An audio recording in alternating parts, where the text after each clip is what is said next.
Okay, um, this is Animal Paradise.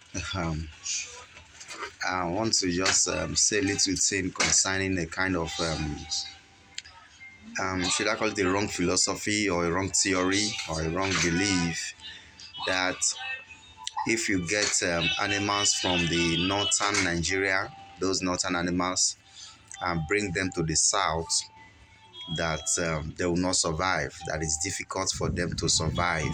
Okay, most people are saying that those Nigeria Savannah, Hausa goats, Sokoto red, Borno brown, or Borno white, or whatsoever they call it, that animal seems to be having different names.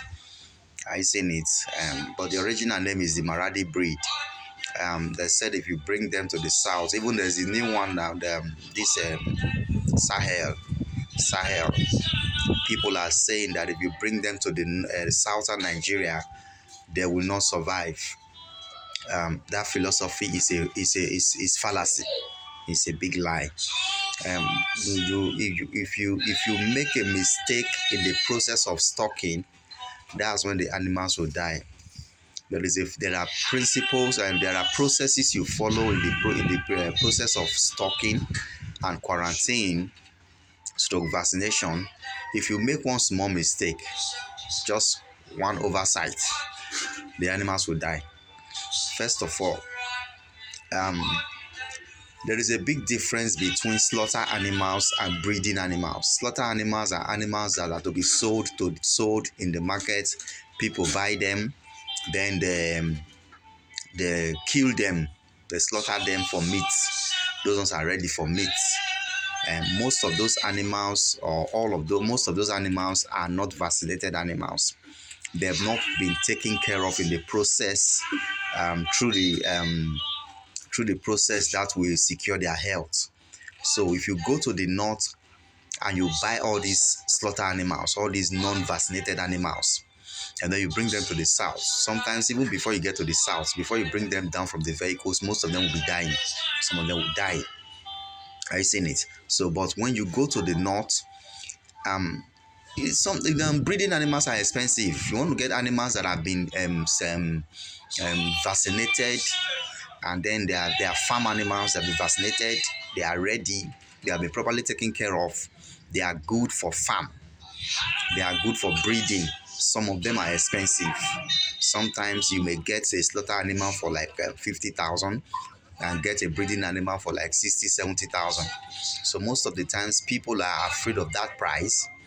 They're afraid of the price. They will not opt. They'll go in for those breeding animals, those slaughter animals.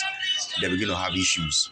Now, we have said time without number that you don't buy animals from the market. There are diseases in the market. There are unhealthy handling processes. The market people handle their animals in a process that is not so healthy. Even the transportation system, how you transport animals from the north to the south. If you see when they are throwing animals into big lorries, into trailers, they used to throw the animals inside, and when they finally get to their destination, they throw them out too. That handling alone, the way they throw the animals into the vehicle, that process alone can affect the animals. Are you seeing it? So, um, um, those are some of the mistakes that make people lose animals, and they tell you that hey, northern animals are not compatible to the south, southern animals are not compatible to the north. If there were animals that are not compatible, it would have been all these foreign animals, these Boa, Kalahari, Savannah. Those are the ones that I would have been having issues, and because of the country where they belong. Some are coming from a very far country. Their feeds is different. So many things are different. But we all know that these animals are spreading all over the world. You bring animals from South Africa down to Nigeria, they will survive because they were well vaccinated and well treated on the way. If you see how they load those animals in crates when they are bringing them to the south, and bringing them to Nigeria from South Africa, you will see how they are handled. They finally get here, they are looking well. But our people here in Nigeria, the way they handle the whole thing, first of all, they buy slaughter animals. They buy slaughter animals and then take them through a very wrong process of transportation, and they bring them down here. Before you know it, they are having issues. They are having issues, and then they begin to form philosophies that not animals don't survive. They do survive. We have a lot of Sahel breed in the south, in the west of Nigeria, south and west of Nigeria. We have we have innumerable numbers of farms in those states where I belong here that have Hausa goats. When we bring them, there are processes you follow. I'm going to make another video on that. The process of stocking. I'm going to make that video. The process of stocking. So that we know what to do, how to do stocking. And so don't let anybody deceive you. Northern animals will survive in the south. Many are surviving. There are a lot of southern animals people buy, they miss the process of stocking. Those animals dies. The Nigerian dwarf, if you're in the south, Nigerian dwarf is a local goat in the south. A lot of people, I know somebody that have lost over 300 Nigerian dwarf. His farm is in Ogun State. He buys them from Oyo State, and he has lost over 300 in the period of maybe like 3 to 4 years. So there are still certain animals, they are dying. And then there are northern animals in the south that are surviving. So it's not really whether the animals are northern animals or southern animals, it's just the process of handling them, which most of the times we call management. Sometimes there is a culture in Nigeria, but most of the African culture, in Nigerian culture, if you're coming from travel, you're coming as a visitor, you travel from one state to another state, the first thing they give you to drink is water. When you come to visit them, they give you water to drink. Why did they do that? They're expecting you to calm down. They're expecting you to de-traumatize. They're expecting you to settle. Are you seeing it? So also when all these animals from the north or from any region, anywhere you buy animals, when you bring them, before you buy them, there's what you do. When you finally bring them, you handle them carefully. Because the transportation system from the north to Nigeria is very expensive. You see people overloading vehicles when they are transporting animals.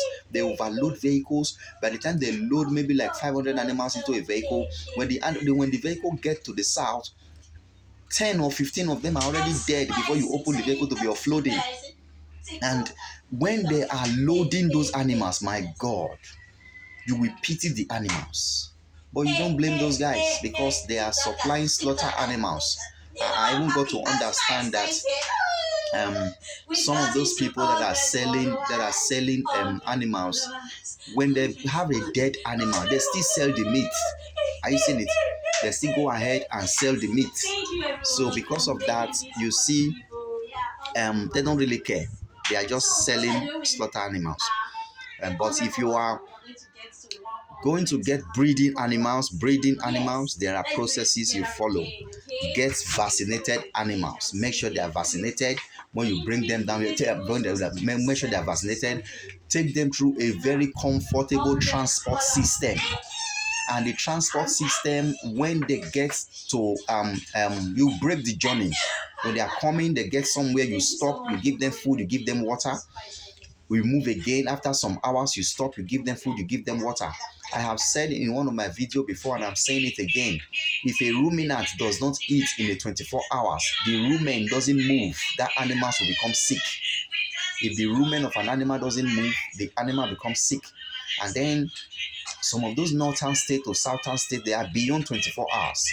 Even in a fast vehicle, all those fast vehicles that load passengers, they take more than 24 hours. Then some of those lorries that are slower, they take close to 36 hours to get from some of the northern states to southern states. And some of these animals are in those vehicles without feeding, without water, stressed out, with the condition of the bad road, tossing them left and right and hitting them up and down. And at the end, those animals finally get here, worn out, and then the guys who are going to be loading them, offloading them, opens the vehicle, grab one animal, throw it out. they throw it out of the lorry, and the other guy carries it and flings it one kind. You see that handling, you'll be pitying those animals. At the end, those animals, they don't spend a long time, they die off because of the kind of wear and tear they pass through. This is animal paradise. I just want to say animals from the north, they do survive in the south. Animals from the south, when you take them to the north also, they do survive. They do survive. So I will make another video talking about the process of stocking. Thank you very much. Subscribe to our YouTube channel. Like our page on Facebook, Animal Paradise Farm, and then we have a group on Facebook, Animal Farmers Association. Also join the group. Thank you very much for watching our videos. Bye bye.